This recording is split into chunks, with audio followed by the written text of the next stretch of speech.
Oi, gente, tudo bem com vocês?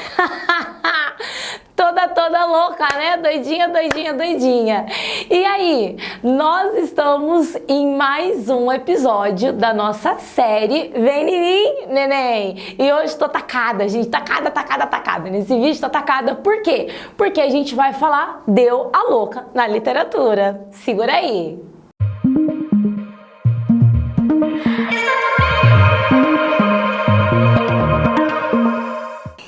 Então, nesse episódio, a gente vai falar sobre as principais características do modernismo. E o modernismo, ele tem essa tendência de trazer toda uma mudança dentro do nosso contexto. Galera, é muito legal, o modernismo é muito legal e o modernismo aparece pra caramba no Enem. Você tem que começar a pensar que a partir desse momento, a partir desse conteúdo, na verdade, esses dois últimos episódios são os episódios que mais aparecem pra gente, tá bom? Então, pega lá o que tá acontecendo. A literatura, ela teve uma tendência muito tradicional, né, que a gente vai chamar de literatura tradicional, até aqui, que a gente trabalhou bastante com essa ideia da razão, da emoção, das características, de tudo muito tabeladinho, tudo muito bonitinho, aquilo que seguia a academia, o que a academia aceita. Nós também falamos tudo segundo os valores, os padrões, as coisas que estavam acontecendo. Mas a partir de agora, a gente começa a mudar essa ideia tradicional, trazer uma nova forma de pensar, uma nova forma de representar a literatura, tá bom? E tudo começa, na verdade, nós temos o modernismo, mas um pouquinho antes do modernismo, que não é uma escola literária, é esse período de transição, nós tivemos o pré-modernismo. O pré-modernismo, ele já trouxe algumas tendências muito interessantes, muito legais, mas também tinha um pezinho nessa tradição. Então pensa assim, temos autores que são tradicionais e já uma mudança trazendo alguma coisa legal para essa nova transformação, para essa nova tendência. Quais características começaram a ser apontadas? Número 1, a linguagem, a mudança da linguagem. A linguagem falada, o que a gente fala, se aproximou da linguagem escrita. Era muito comum na literatura tradicional de todo mundo falar segundo a norma padrão culta, tá? Então vamos supor, você está lá lendo uma história do Machado de Assis, né? Aí tem o cara que foi para Portugal, fez faculdade, né? Voltou aqui pro Brasil, advogado, aquela coisa linda. É óbvio que ele tinha uma linguagem, né, da alta sociedade. Mas ele vai conversar com o empregado e o empregado fala do mesmo jeito que ele. Aí você fala assim, não tem sentido, prof? Não tem. Porque o que levava em consideração era a linguagem aceita dentro do movimento literário, dentro da burguesia, dentro da academia. E não o que realmente as pessoas falavam. Então o modernismo, ele traz essa aproximação da linguagem falada com a linguagem escrita. O pré-modernismo já começa a apontar um pouquinho disso. E esse olhar crítico, né, falar sobre todas as classes, né, olhar e denunciar alguns problemas sociais. Então isso vai ser muito característica do modernismo que já aparece no pré-modernismo. Temos aqui alguns nomes que você não pode esquecer. Número 1, Augusto dos Anjos. Augusto dos Anjos, ele é temporalmente pré-modernista, né, porque ele só publicou um livro, e o único livro que ele publicou foi no período pré-modernista, mas ele tem uma raiz muito grande também no realismo, naturalismo, parnasianismo, simbolismo, pré-modernismo e tudo mais, todos quase que os ismos que a gente tem aí. Nós temos aí que trouxe muita dessa bagagem, né, Graça Aranha, Euclides da Cunha, que foram os que deram início, né, ao pré-modernismo, Monteiro Lobato e Lima Barreto. São os 4 grandes nomes, juntando com o Augusto dos Anjos, os 5 grandes nomes que a gente tem dentro desse período, beleza? Eles anunciaram tudo que a gente começaria a trazer de mudança, que é o modernismo. Não que eles estavam 100% concordando com, por exemplo, com a Semana da Arte Moderna ou algo assim, até porque o Monteiro Lobato, né, ele teve aí uma confusãozinha. Mas eles anteciparam determinadas ideias. O modernismo começou, de verdade, com a Semana da Arte Moderna, que aconteceu pra gente do dia 11 ao dia 18 de fevereiro de 1922, em São Paulo, né? A festa aconteceu no Teatro Municipal de São Paulo. comemorando os 100 anos da independência do Brasil. Então, essa semana foi bafônica, escândalo total, mas concentrou um grande número de pessoas que pensavam em mudar a arte, em trazer novas tendências. Quais eram essas novas tendências? As vanguardas europeias que estavam bombando, né, na Europa, e que algumas pessoas, artistas, né, tinham viajado, entrado em contato e trazido pra gente pro Brasil. Então nós estamos falando de grandes nomes aqui, Anitta Malfatti, Tarsila do Amaral, Menotti Del Pitta, Di Cavalcante, Vitor Brecheret, os carinhas da literatura, Emanuel Bandeira, Mário de Andrade, Oswald de Andrade e muitos outros. Então era muita gente, foi muita gente que colaborou com essa semana. Alguns não estavam presentes, mas eles colaboraram com essa Semana da Arte Moderna. E foi isso que deu início ao nosso modernismo. O modernismo, ele é dividido em 3 gerações, tá?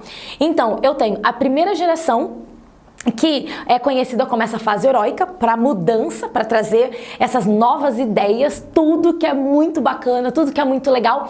E eles tinham um propósito e um foco central de mudar principalmente a poesia. Então a poesia foi a mais afetada no contexto da mudança.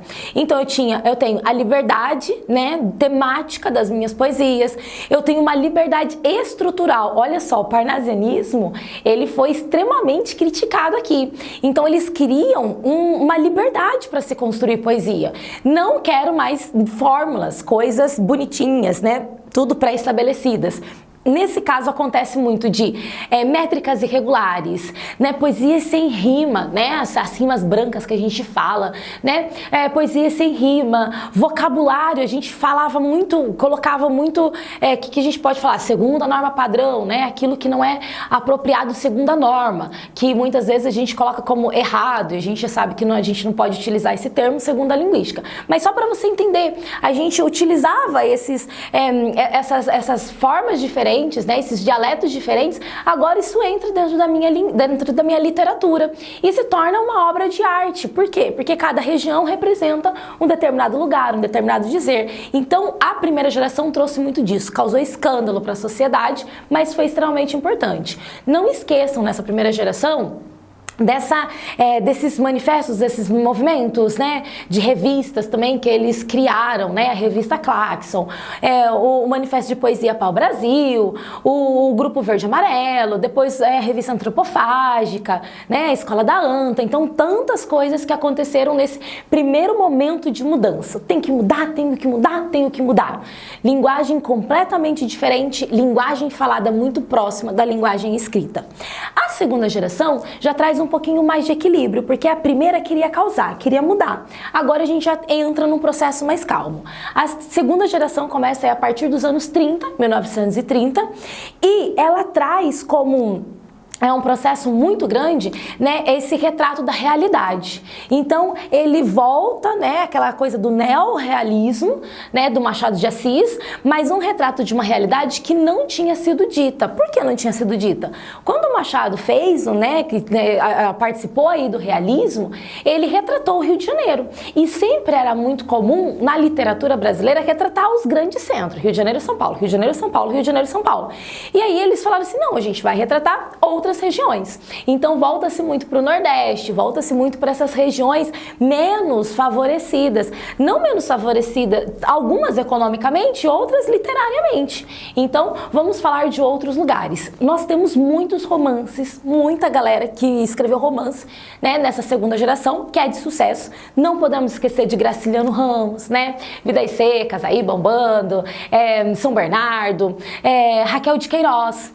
Não podemos esquecer aí também José Lins do Rego, Jorge Amado, né, na Bahia, aquela coisa toda, né, que é muito interessante. E na poesia também fez sucesso. Nós temos aí Carlos Drummond de Andrade na poesia, voltando para o contexto do cotidiano, né. Nós temos os grandes, os queridinhos aqui desse período do Murilo Mendes, né, a Cecília Meirelles. Nós temos Vinícius de Moraes aí com Olha que coisa mais linda, mais cheia de graça. Então todos esses nomes que também fazem muito sucesso pra gente. Pra gente focar, terceira geração já é uma geração um pouco mais equilibrada. Então o que eles pretendem fazer com isso? Eu quero né, voltar a utilizar a literatura, porque para eles assim, a literatura livre, né, a liberdade de expressão é quando você escolhe o que você quer utilizar. Então eu não posso jogar fora as formas fixas, porque se eu quero usar, então eu vou usar. E aí eles trazem essa ideia de liberdade, eles retomam um tradicionalismo muito grande, mas eles também não perdem um pouco essa tendência, né, de tudo aquilo que foi construído pelo modernismo, né? Então a liberdade é poder utilizar tudo que a gente tem vontade, tudo que a gente construiu. E aí a gente tem uma prosa muito forte com Clarice Lispector e Guimarães Rosa, e na poesia surge aí pro finalzinho aí o João Cabral de Melo Neto, né, que vai trazer aí poesia concreta e muito mais outras tendências. Então o modernismo ele traz essa característica de primeira, segunda, terceira geração, não podemos esquecer que eu tenho um pré-modernismo, e a gente não pode esquecer que existe um pós-modernismo, tá? A partir, né, daí dos anos, a terceira geração começou aí nos anos 45, mas em 1945 já começa a surgir uma nova forma de se pensar a literatura, né, umas novas tendências começam a surgir aí a partir dos anos 40, até mesmo 50 e tudo mais, que são as nossas poesias concretas, né? A gente tem outros nomes que a gente pode chamar poema processo, poema praxis, várias questões que aparecem pra gente em destaque. E aí muita gente começa a surgir. A prosa passa a ser diferente, a poesia passa a ser diferente, mas a gente tem nomes aí gritantes como Lígia Fagundes Telles, Paulo Leminski, Lígia, né, na prosa, Paulo Leminski na poesia, né, os contos, né, começam também a fazer muito sucesso, os romances, a gente não pode esquecer do Rubem Fonseca e também, né, em destaque. Nós temos aí Cristóvão Teixeira, nós temos no drama, né, no gênero dramático, Nelson Rodrigues, Ariano Suassuna, gente, fazendo muito sucesso aí, com o Alto da Compadecida, e a gente tem muita galera, Dias Gomes. Então, o que acontece? O pós-modernismo é uma diversidade muito grande, muito grande. E o que é legal? O que é legal é que daí você tem que ver o que é característico de cada um deles, porque a gente entrou numa liberdade de expressão. Liberdade de expressão vai falar sobre esse Brasil como um todo, né? Também entra aí nesse pós a literatura marginal, pessoas menos favorecidas, e sair dessas grandes editoras, dessas grandes publicações. É muito nome que surge. Por quê? Porque a liberdade é você abarcar, de você conseguir visualizar não só as pessoas do centro, mas também as pessoas, né, que foram marginalizadas e menos favorecidas. Gente, eu quero te convidar, eu sei que a gente está se estendendo um pouquinho mais nesse vídeo, mas eu quero te convidar a ler um exercício da Clarice Lispector, que caiu recentemente no Enem. Por quê? Porque esses nomes são os nomes que vão aparecer para vocês. Não tô falando só de Clarice, mas eu tô falando desse modernismo e pós-modernismo. É o máximo de pessoas que aparecem no Enem são esses daqui. Então é legal a gente observar como que eles aparecem pra gente. Me acompanha aí nesse exercício. Olha só. O enunciado diz assim: a descoberta de experiências emocionais com base no cotidiano é recorrente na obra de Clarice Lispector, né? Então, olha só, as experiências emocionais. Lembra da Clarice, do fluxo da consciência, das crises existenciais? Então, nesse fragmento, o narrador enfatiza o IA. Vamos lá ler o trechinho para ver o que está acontecendo aqui, tá? Eu tenho o seguinte: marcava 6 horas da manhã, desculpa, o título é A Partida do Trem. O texto fala assim: marcava 6 horas da manhã, Ângela Praline pagou o táxi e pegou sua pequena valise. Dona Maria Rita de Alvarenga Chagas Souza Melo desceu do Opala da filha e encaminharam-se para os trilhos. A velha bem vestida e com joias. Das rugas que se disfarçavam saía a forma pura de um nariz perdido na idade e de uma boca que outrora deveria ter sido cheia e sensível. Mas que importa? Chega-se a um certo ponto e o que foi não importa. Começava uma nova raça. Uma velha não pode comunicar-se. Recebeu o beijo gelado de sua filha, que foi embora antes do trem partir. Ajudara antes a subir no vagão.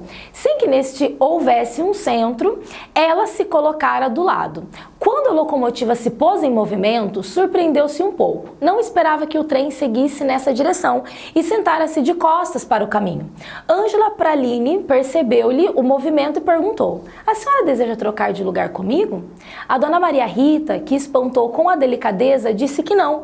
Obrigada. Para ela, dava no mesmo, mas parecia ter se perturbado. Passou a mão sobre o camafeu filigranado de ouro, espetado no peito, passou a mão pelo broche. Seca. ofendida? Perguntou afinal a Ângela pra Aline. É por causa de mim que a senhora deseja trocar de lugar? Então a gente vai ter aqui alguém passando por alguma experiência emocional, por um determinado conflito, uma senhora velha conversando ali com uma mulher, e aí a gente tem as questões. Então, o narrador enfatiza o quê? Letra A, o comportamento vaidoso de mulheres de condição social privilegiada, é isso que ele quer mostrar? Não, joga fora. B, anulação das diferenças sociais no espaço público de uma estação, anulação de diferenças sociais, é isso? A gente nem tá entrando nessa problemática. Joga fora. C, incompatibilidade psicológica entre mulheres de gerações diferentes. Ele tá falando, o foco é aqui, a centralidade psicológica? Também não, ele não apontou, não mostrou muito isso. Joga fora. Letra D, o constrangimento da aproximação formal de pessoas desconhecidas. Então, a aproximação formal é isso? É esse constrangimento? Não, ele não está colocando isso em destaque. Letra E, o sentimento de solidão alimentado pelo processo do envelhecimento. A mulher está sozinha, a filha deixou com um beijo frio, gelado. Então, tem esse contexto da solidão. Até porque a Clarice fala um pouquinho sobre essa solidão, né, essa frieza familiar ou algo nesse sentido. Então, a alternativa correta pra gente é a letra E. Espero que vocês tenham gostado, espero que tenha ajudado. E não percam o próximo e último episódio, tá bom? Beijos!